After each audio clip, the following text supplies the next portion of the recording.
Achtung Millwall supports the Lions Food Hub, and all of our advertising revenues will be donated to support this fantastic initiative. It's now based at the Lions Centre on Bolina Road, and it's run by our own Kelly Webster. This is a friendly food bank supporting families in the Bermondsey and SE16 area. If you can help support the Lions Food Hub in any way, please visit at Lions Food Hub on Twitter or get in touch with us at Achtung Millwall. The Lions Food Hub. Come on, you Lions.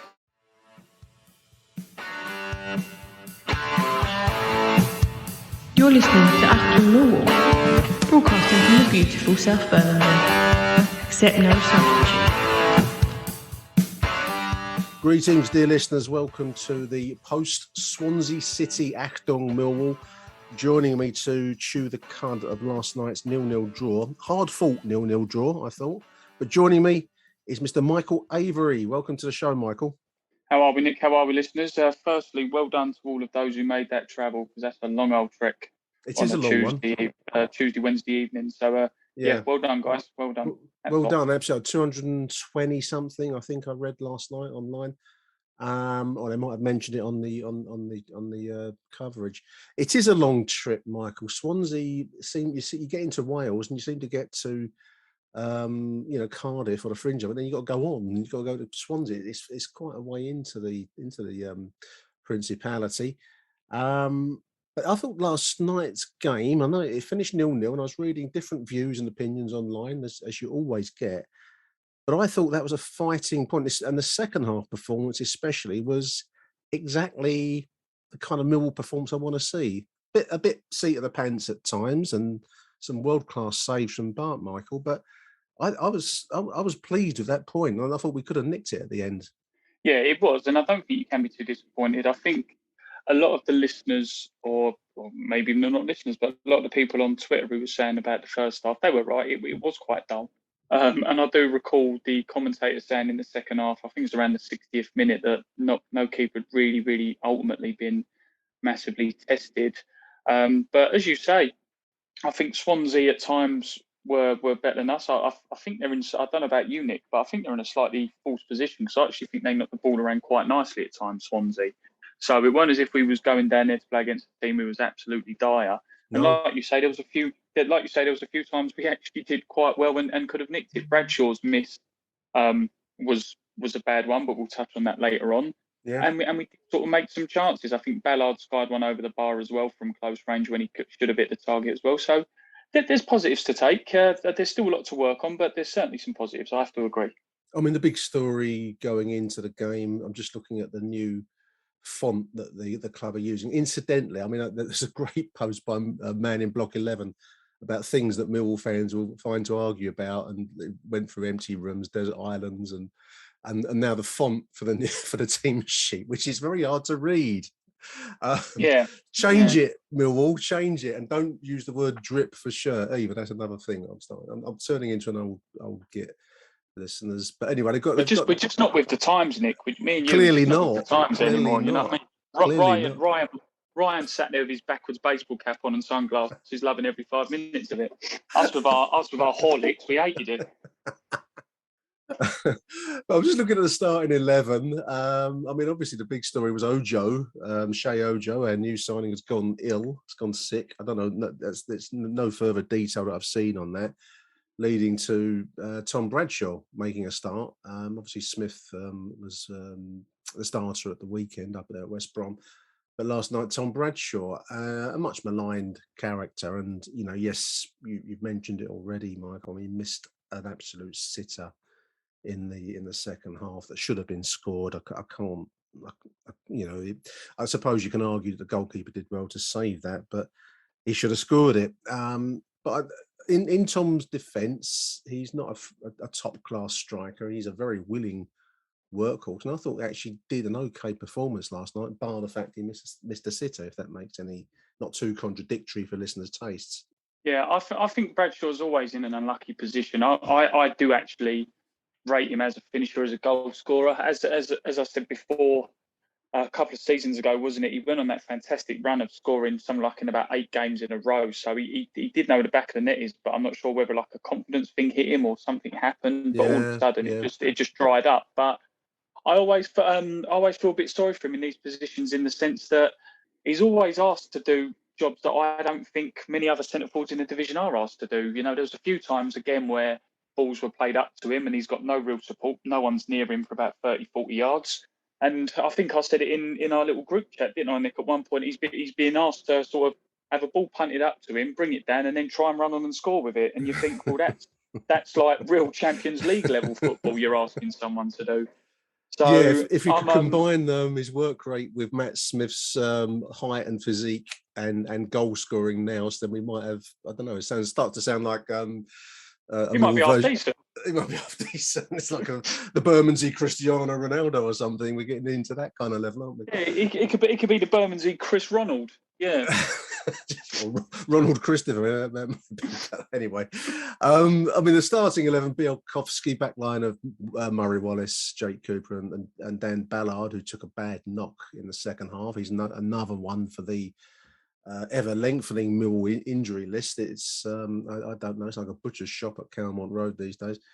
Midfield, Keefton, Belt, and Saville. And Saville took some criticism online, Michael, and I thought that was a bit harsh, because I mean, yes, he's not producing world level balls through, but he I mean, the whole team got for a load of hard work last night, and I actually thought Saville was he was in the grind last night. You know, it was not a game that you could really criticise him for. But once again, online, you just see this stuff, and I don't know what game they're watching sometimes.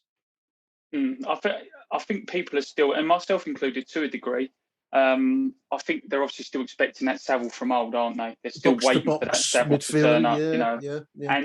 And we don't play that under Gary Rowett. I'm not excusing Saville, because, like I've said a few times on the pod, that perhaps he could pull his finger out a bit, but you're not going to get box to box running midfielders in the Gary Rowett side. His midfielders tend to be sort of defensive, who then sort of ask the centre forwards or the wide players to do the work. I'm not sure about you, Nick, but not including Saville, have you seen a sort of attacking flair midfielder since Gary Rowett's come in, out of all the combinations and squads we've had over the last couple of years? It's not his natural. It's not his natural bent, is it? I mean, actually, I'm going to run a short recording with Gary Rowett now. I just kind of, it was a kind of a pick and mix from his interview post match last night with the Billy Taylor after the game. So I'll just run that now. Tough few days of the West Brom journey, and then again to Swansea. You know, I don't think the fixtures have been particularly kind to us in terms of the distance to travel on a midweek game, but and maybe we started a little bit leggy. I think Swansea are good at what they do. They think they had 4 shots first half to our 3. I don't think there was a great deal of goal mouth action, but what they do is they control the possession and they make it very difficult for you to jump out. I just felt as though we needed to be a little braver in pushing our 2 midfielders out, and you know, I think we played it a little bit safe. And the big thing for me first half is whenever we won the ball, our transitions, we just didn't use the ball well. We just kept giving it away, and that when it's like that, you're going to sit in and you're going to have to dig in and keep your shape. But I think they had one moment in the box, but nothing of real. You know, it's not like they've peppered us with lots of chances. Second half, I thought we were a better side. To come away like that, to retain the energy, to be a bit braver, to step up the pitch and press a little bit higher. We've had some brilliant moments. I think they've had one very good chance with Obafemi.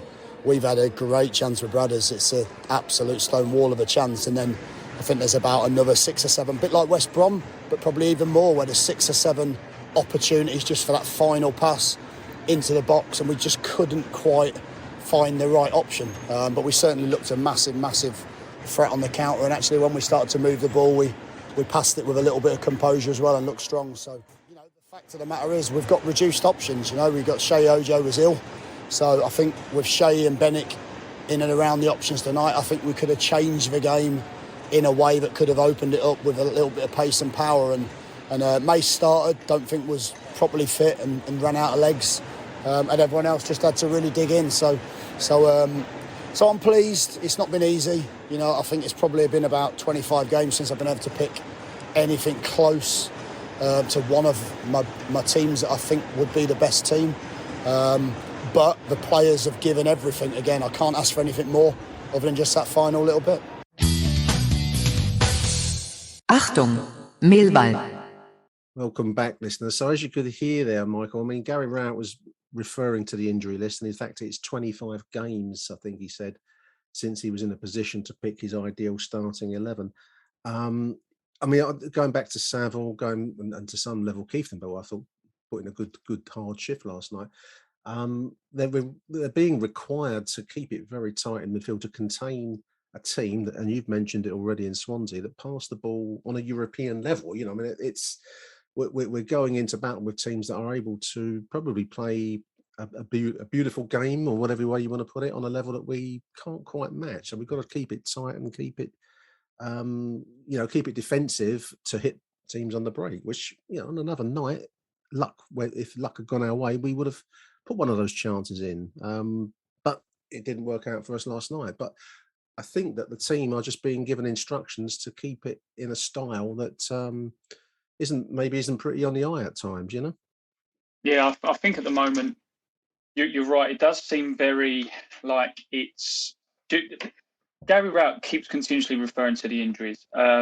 Yes, we have a lot, but I do think not he's using it as an excuse, but he's sort of seeming to make it seem like it's a new thing. When we had 9 players out at one point last year, I believe Ryan said on the season review, we had players for a long time out last year, and it's the whole "fool me once, shame on you; fool me twice, shame on me" kind of argument. Because if he knew that we'd be in a situation if we had 1 or 2 injuries, as Aaron said a couple of weeks back on the show, this is where the window that we've all judged as not being great has punished us again. So I think at the moment, you're right, he is really sort of grinding out results and is kind of doing the whole, well, let's keep going until X is fit. Let's keep going until Y is fit, and then we can reassess. Because that game last night, as fighting and battling as it was, that didn't seem like a game that we were going there to win or try and get the 3 points, was it?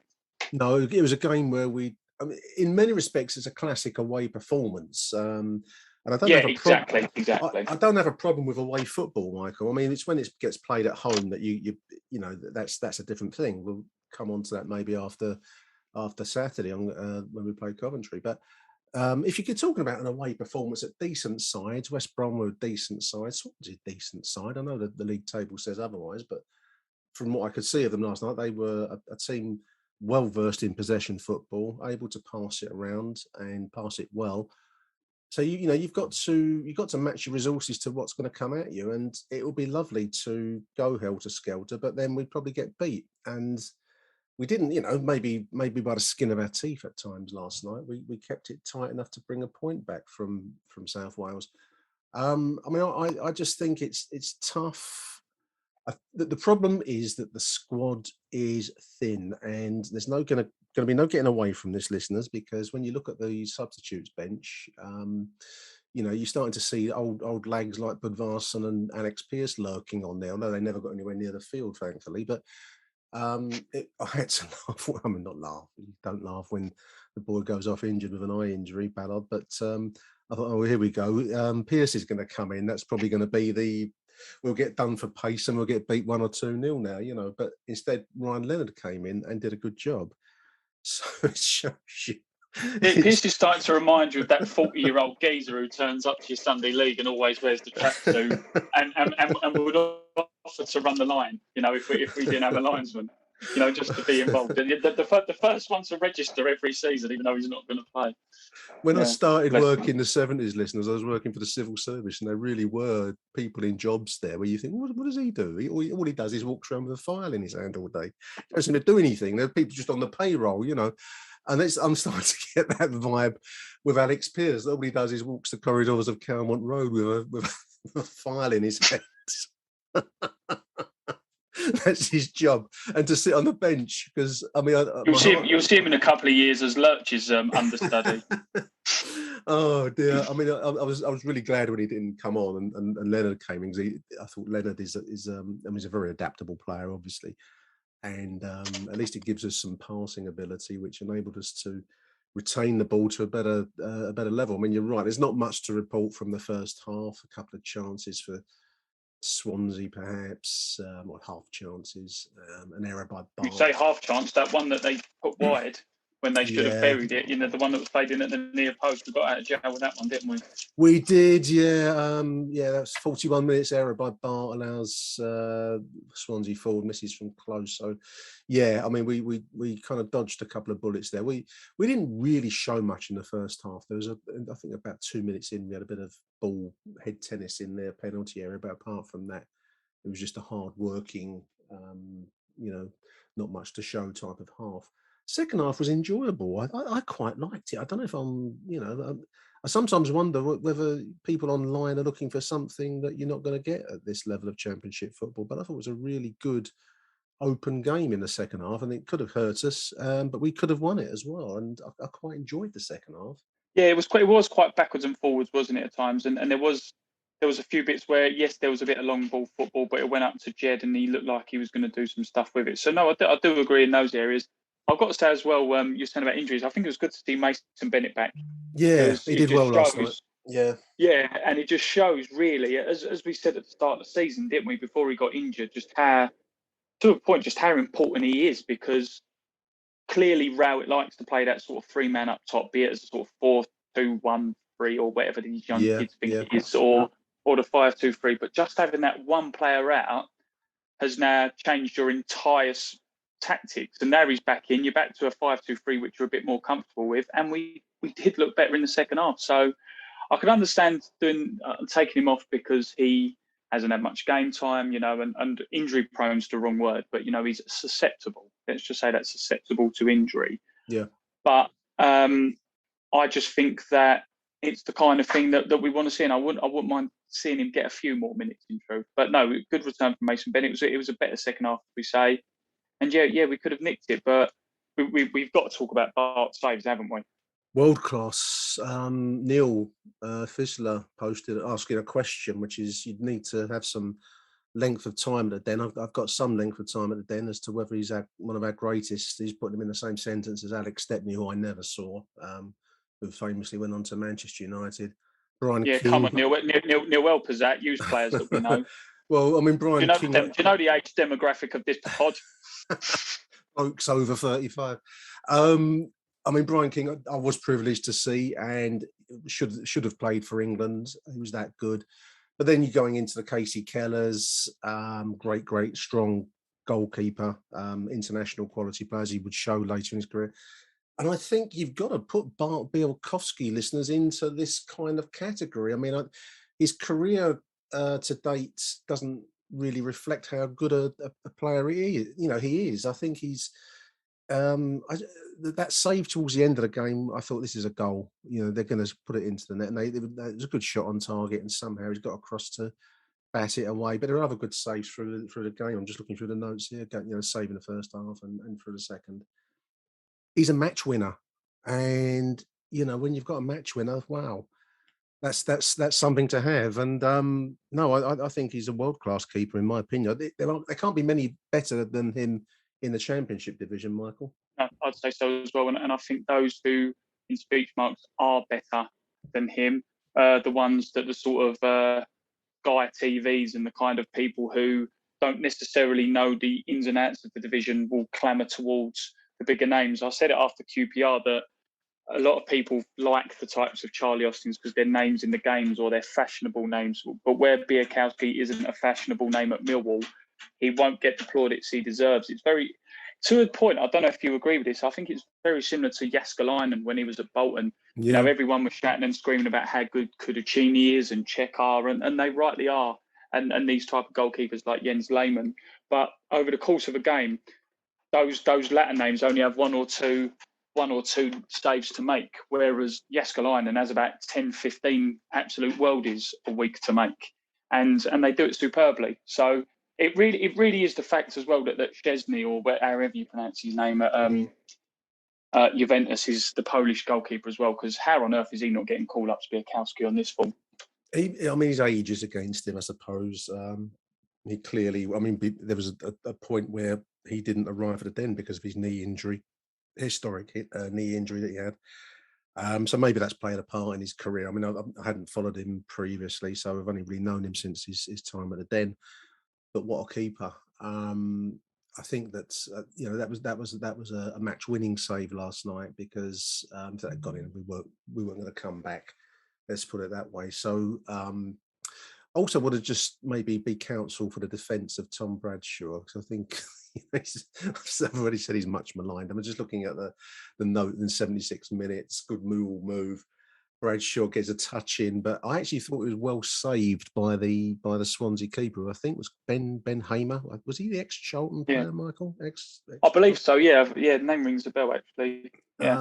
I mean, that's right. It was a touch in, but if you look at the replay, Bradshaw gets in the right position. He gets the right touch on it. It's on its way in the net, but the keeper makes his ground and gets a block on it.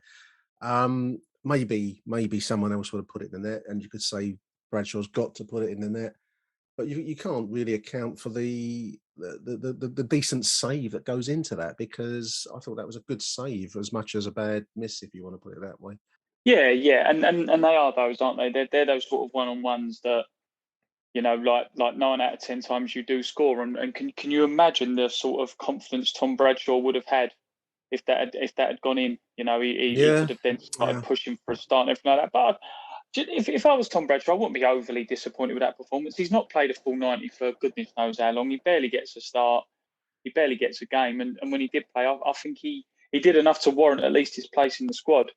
But as you say, Nick, as you say, though, Nick, the substitutions, not the ones he made, but the ones on the bench do worry me. It's very thin. It's very thin. Yeah. I mean, all joking aside, and it's easy to take the piss, but I mean, John Daddy's time at the Den should be up. I mean, if he's not getting game time at all, which he's just on the bench more, just to have a body there, just as a last ditch stand, I suppose. The same with Alex Pearce. It's a desperate situation. We don't have anyone that we're going to bring in. Conor Mahoney came into the game, and I quite liked his contribution. He's a naturally talented player, Conor. Don't know much more about him than that, but I thought he did well when he did come in, and he brings a little bit of quality and touch, which is wonderful to see in a Millwall shirt. But no, I mean, we all know that our first choice front three will be Ojo, and it will be Afobe and Jed Wallace. So Tom can't, he can only press his case, and he was unlucky that to meet a keeper that was able to make that save, because I thought it was a well saved moment rather than a bad miss. If that. Yeah, no, I agree. Some people should have done better, but again, you're right. It was good. You could argue it was a good save. Yeah. I mean, the whole game was a tense finish. I mean, you're kind of waiting for the kick in the balls with the goal to go in those last moments. 6 minutes of injury time, and the squad were out on their feet, as they said on the TV coverage last night. But in the end, I think that was a good away point to take forward to a home game on Saturday against Coventry. I mean, there are no must-wins. I think some of the pressure's probably eased off of Gary Rowett recently with those two good performances, one at West Brom, and now one at it's not called the Liberty Stadium anymore, but anyway, Swansea. I mean, we could use a win at home, couldn't we? It would be nice to just lift ourselves up and away from that early part, bottom of the table. I was just looking at a message that Doug in Sweden sent me. Bradshaw needs to get his mojo back. 2 1-on-1s. Was there another 1-on-1? Maybe I didn't note that one down. The Swedish beer. He's seeing things. Maybe he's put something in his beer. Mahoney continues to improve, says Doug. Rowett is not doing Billy Mitchell any favours at right back, as he hasn't got the acceleration to beat anyone going forward or recover if defending. I mean, the departure of Marlon, and I don't really want to get involved in that, but it does leave a bit of a gap. I mean, we're well filling in with Billy, and maybe Ryan Leonard can fill it in as well on that right side. But I think Doug does have a point there, because it's not their natural position, Michael, is it? I think for either of them. Yeah, and that's what we said. And I know sometimes when out at fullback or wing back, the centre midfielders are normally the ones who fill in, because you always seem to get that bit more space out at fullback than you do in other areas of the field. So you could do a bit more with it. So I do understand putting centre midfielders there as a stopgap, but. Yeah.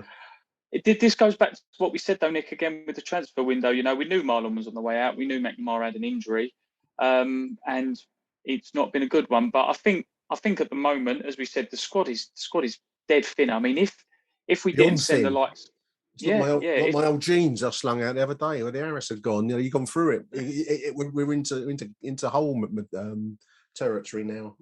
No, exactly. It's starting to leak. But if ultimately, I understand, Doug, entirely your point. But it's very much like, what can we do at the moment? We just need to grit and bear it and just hope that McNamara. What did they used to put on them on players? Horse placenta or stuff like that to get them back fit or whatever it was. Just try some miracle to get him back quick. But yeah, Mitchell's in a very difficult situation. I think he's doing as well as he can do. Yeah. I mean, that's there's one take on it, and I think he's a good player. He's a Millwall boy through and through, and we want McNamara back ideally, don't we? Yeah. But the problem we've got is at the moment we're playing against a Coventry team at the moment who, out of their, I'm just looking at the table now, they're currently sitting in fourth, a point off the top, 5 wins from 7. Yeah. So it's a tough ask. It's a tough ask because they seem to. They were very much like nomads, weren't they? And like sort of travelling around, weren't they? They were playing at Northampton at one point, weren't they? Northampton, I think they was at Birmingham last year, weren't they? So now they're back at Coventry, and it seems a bit harmonious. It's not the best time to play them, but let's be positive. Let's be positive. Billy Mitchell hat trick. Absolutely, that would be nice, wouldn't it? Jake Sanders says world-class save from Bart right at the end. I think world-class is the right description. What a week Bart's had. 34 clean sheets, Michael, from 99 league games, which just reinforces our point earlier on. 34 clean sheets in 99. Tony Monday reckons we should have won that tonight. We were the better team, says Tony, over the 90. Jed causing them all sorts of problems in the last 30 minutes, but his decision-making was poor again, says Tony. I think you'd probably say that for a few players, really, Michael, because I think the final ball in was often the one that just went short, and I think the manager said that in his interview after the game. Bradshaw needs to find a Sunday team to play for with his pal Bodvarsson. Bodvarsson might just make the bench of that Sunday team.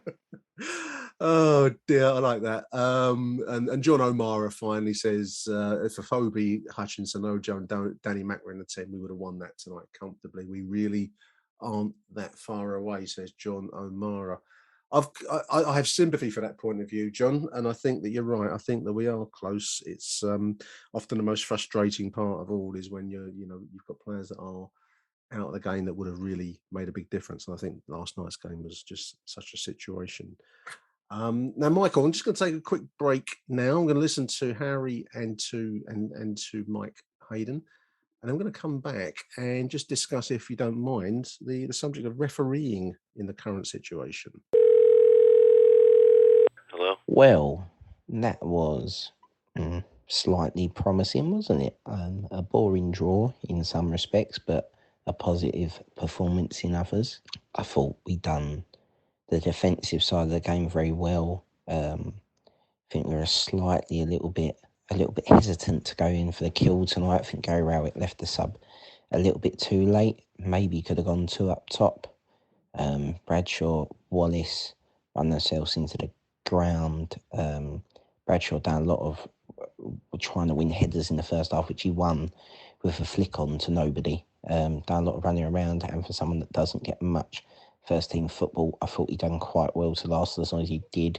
The chance that he got, that he missed, I only saw once. I was watching it on the Sky coverage. So again, I'd have to see that again, but it looked like he just hit it straight at the keeper. He needs a goal. He won't get a goal unless he plays, and he won't play unless he gets a goal. So the cycle begins again. But you can see why he was picked over Smith in terms of his mobility. He is a lot more mobile. And if he's going to be the player that is behind the Phobie, I totally understand that decision from Rowett.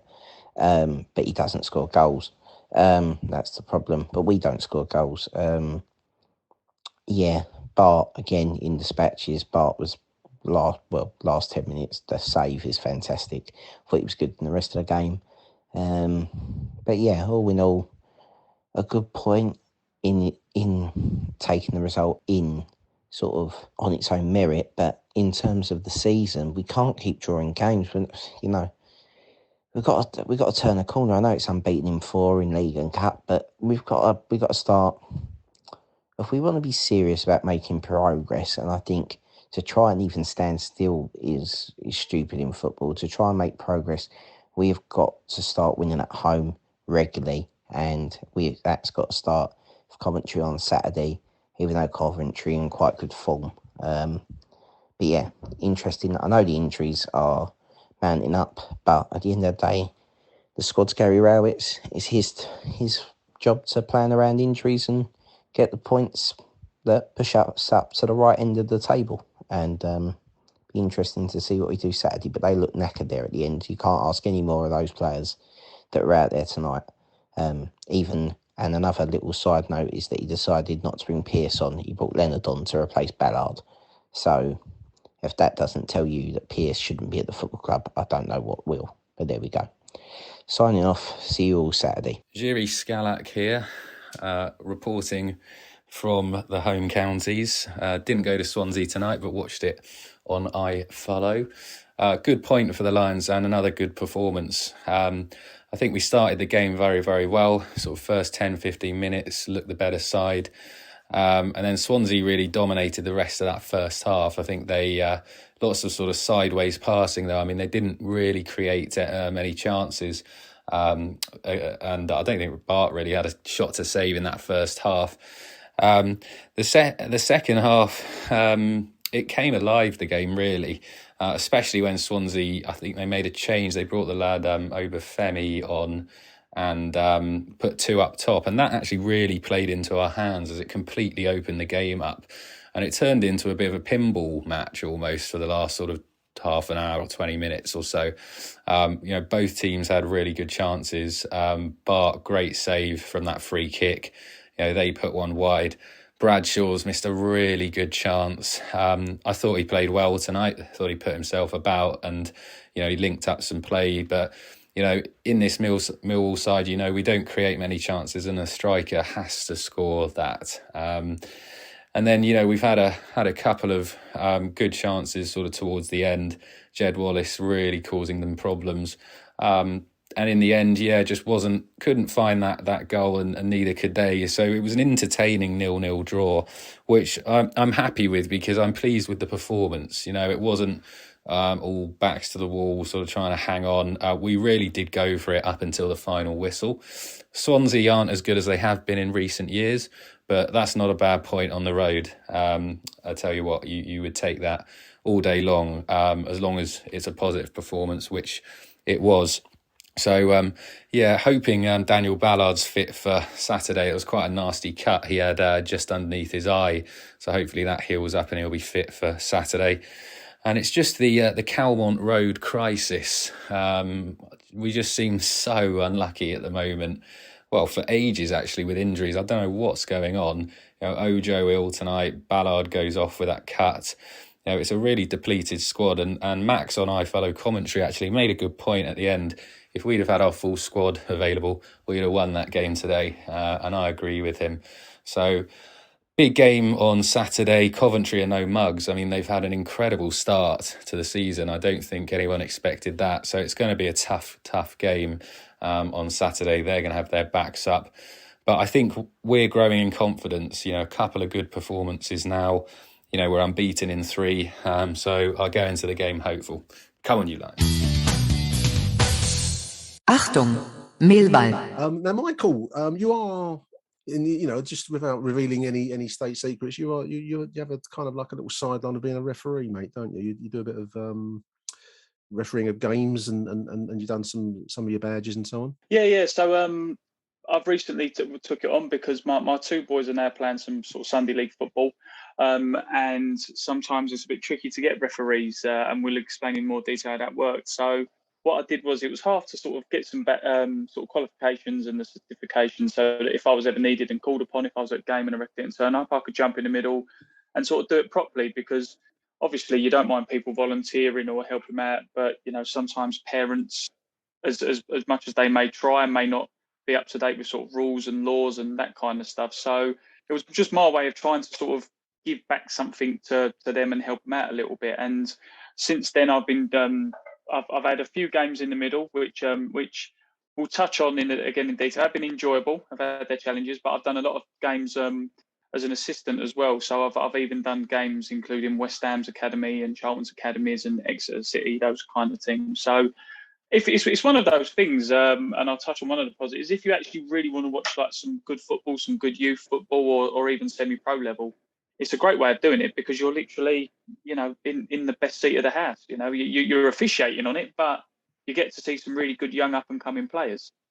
Yeah, and I mean the referee, like the policeman's lot, is not often a happy one because you're kind of everyone's favourite panto villain, aren't you? But yeah, it's an essential role. No referee, no football match. And I sometimes think, I mean, the reason that we're talking about this, listeners, just to do a proper introduction, there's actually a shortage of referees at the moment. And the Kent FA, Michael, there's like an open letter on their website, which I saw on Twitter, and you've seen the same thing. I think it was one of the other county FAs that said a very similar thing.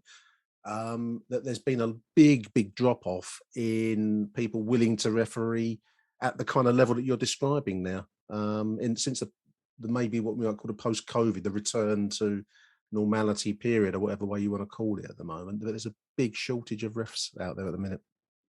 Yeah, and there are, and don't get me wrong, and I'm not trying to sanitize fan bases or sanitize the game. Do not take it this way. I am all for passion. I'm all for like a banter. When I've refed some games before, some people have given it to me and I've given it back, and we've actually had a laugh as we're doing it. So some players do get it, but on this open letter, there was a bullet point section. If I'm incorrect, Nick, do correct me. But there was one bit where a referee was physically attacked because he gave a decision.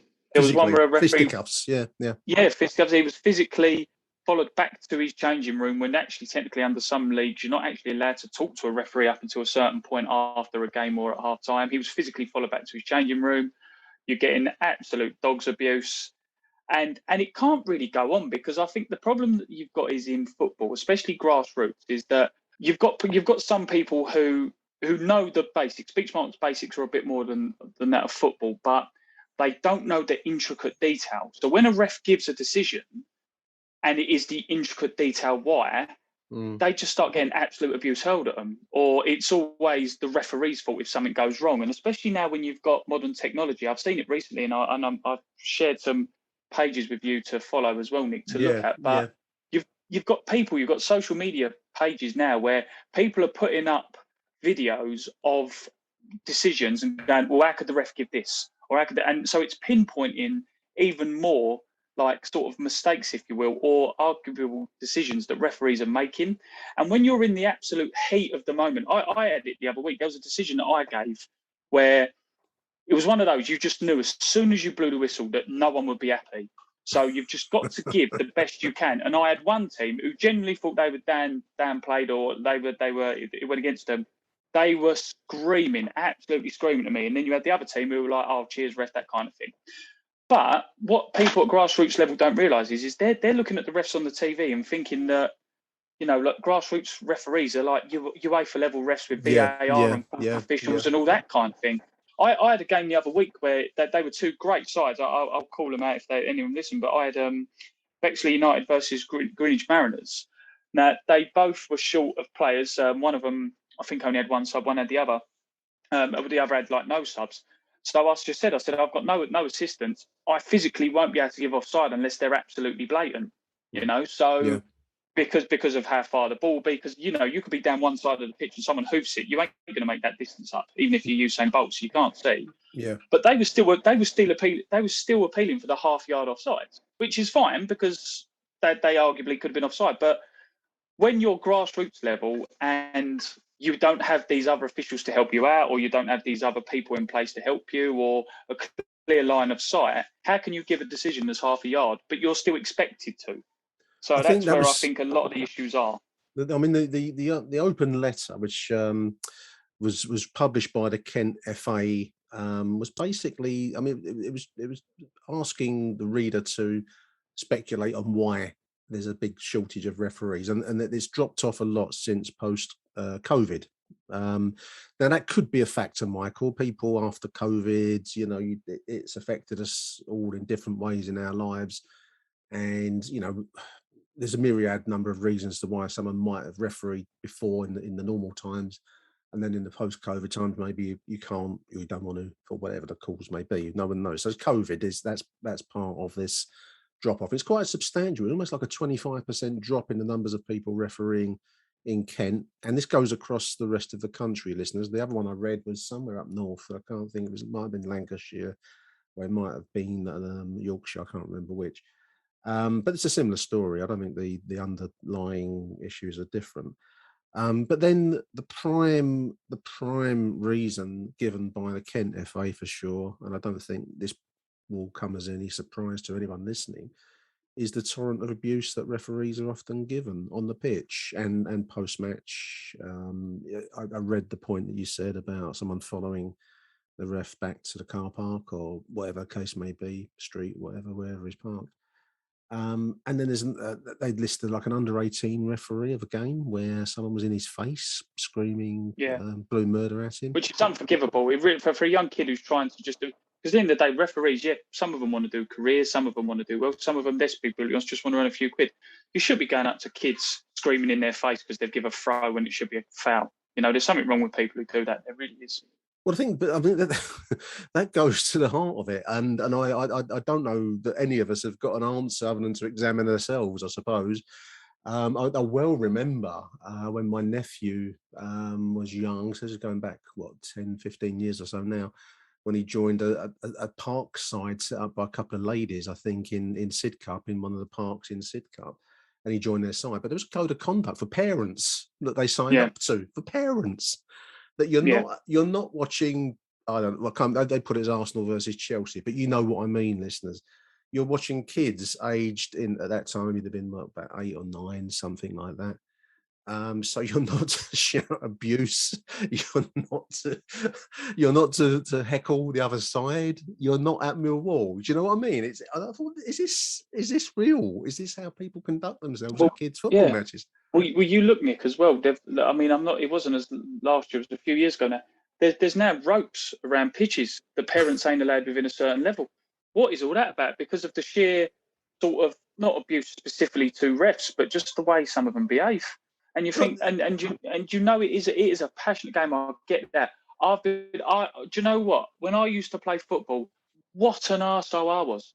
I'll be honest with you. Every single decision the ref gave. If I could go back in time now, I'd say to my younger self, shut up. Stop moaning all the time.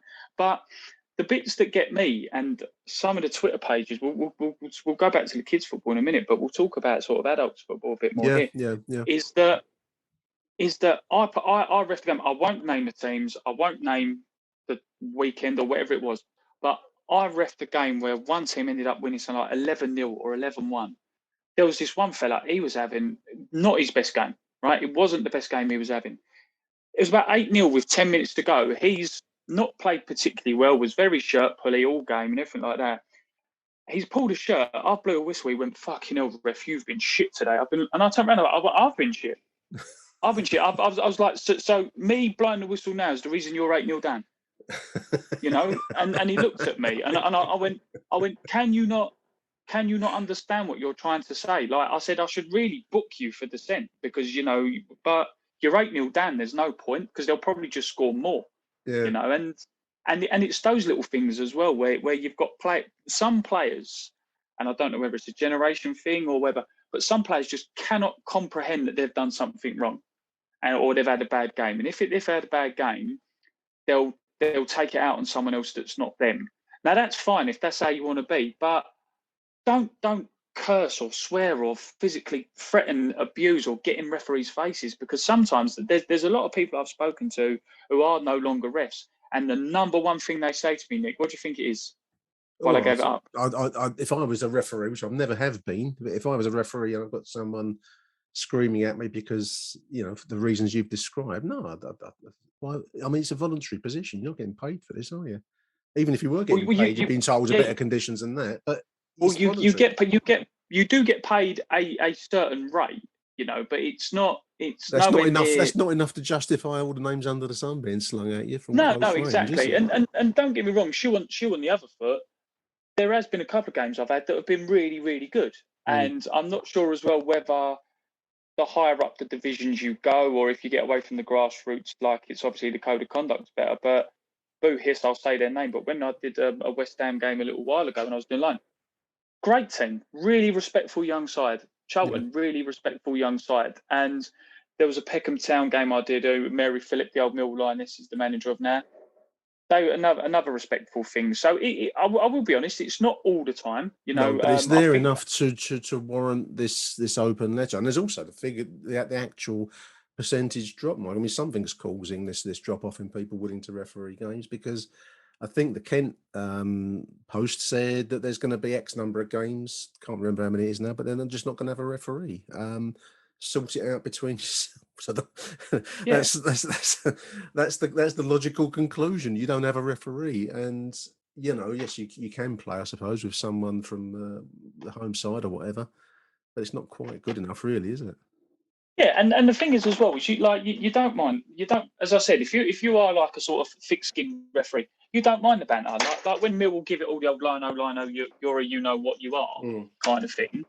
But I suppose the Lino, I'd probably have a little chuckle at it. I mean, like I said, when I did Peckham Town a little while back, there was some few people in the stand, and sometimes I raised my flag, and there was a bit of the ref Lino, you sure? So I turned around, had a bit of smoke with them, and give it back. Those bits you don't mind. You mind those laughs, you mind those jokes, but it's like I said, it's like when you give a decision and the defending team or the team you give it against are literally running up to you and screaming in your face for why have you given it? Why have you given it? And it's like there was, I had again, sorry to keep babbling on with the stories, but a little while back, and this is where the laws of the game are very, very interesting, because I was reffing a game where a chap got fouled in the build-up. It was only like a little trip. He's got back up and he's still got the ball at his feet. He's looked at me and he's gone, well, what are you going to give, ref? I said, play on, because you've clearly got the ball. And you've got the advantage. You've got the advantage. You've got the advantage, play on. So that happened about 6 or 7 times in the game. This team just kept looking at me and going, and they were adults, so it wasn't like kids football. They were adults going, oh, ref this, ref that. And again, they were nice lads, but it was this kind of thing. There was one of them where the guy got tackled. I blew up, but they had the advantage. They then screamed at me, oh, ref, play the advantage. So I pulled the captain in. I said, the last half a dozen of these I've given us playing the advantage, you've moaned at. The one time I've actually given you the foul, you're moaning at me again. Every single time. And that's what I said to him. I said, every single time I've given you the decision, you've found fault, even though you're the one who's been given it. So I don't know what your problem is, kind of thing. And then like they sort of back down. But that's the lesser point. Even when games are going well, people are still moaning at you for when you're giving the right decisions. And I can speak on behalf of other refs. You think that sometimes some people go, oh, refs, they've got it in for us. They give it against us because they don't like us.